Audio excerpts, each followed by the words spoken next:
within days, I was obsessed with my robot.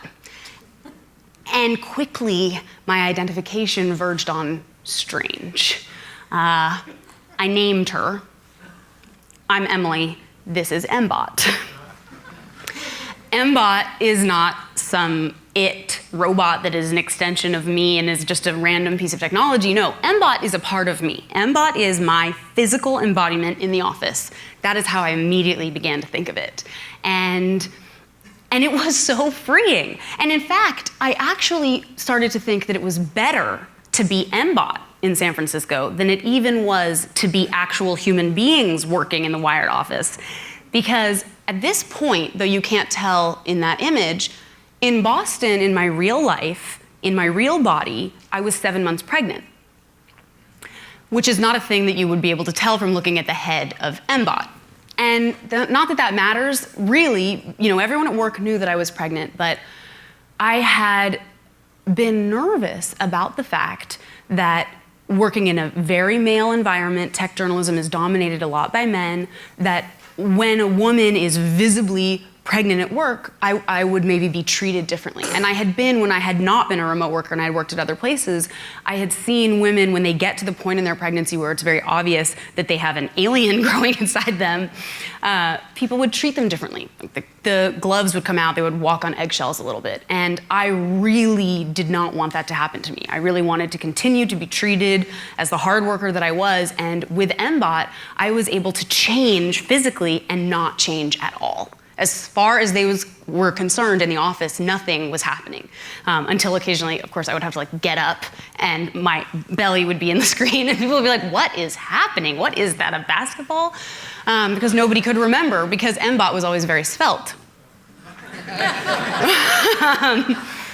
And more than that, it was also giving me something in my real life, which was hilarious anecdotes at dinner parties in Boston. All anybody wanted to know was what embarrassing things had happened to me that day as MBot. And a lot of things were constantly happening. There was the time that I accidentally wandered into the kitchen, and then the Wi-Fi kind of kicked out and glitched, and the person I was talking to was gone, and I found myself in a line of humans getting their breakfast, staring at eggs, just saying, I wish I could eat that. And people didn't laugh, they didn't understand. It's very upsetting. Or the time that I was talking to people all day until finally someone mentioned to me that MBot's speakers were on the loudest setting, and in the entire open bullpen of Wired, everyone had heard every private conversation I had had all day and hadn't mentioned it.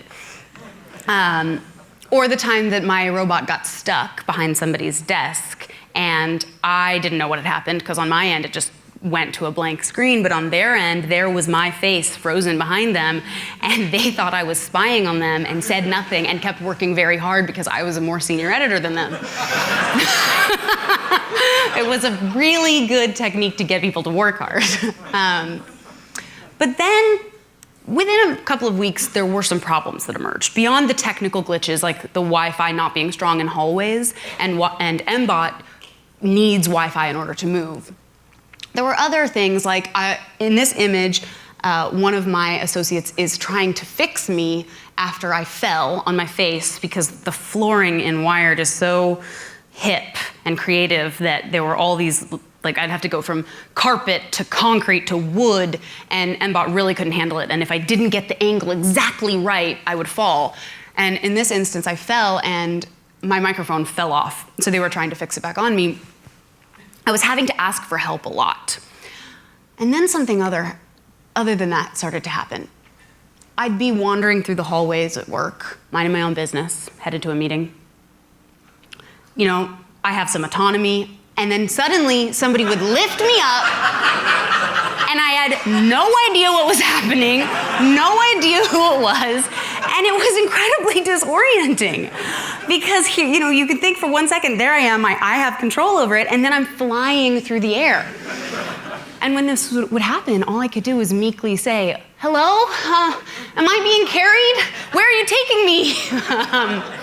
Which then morphed into me saying, could you just ask if you're gonna lift me?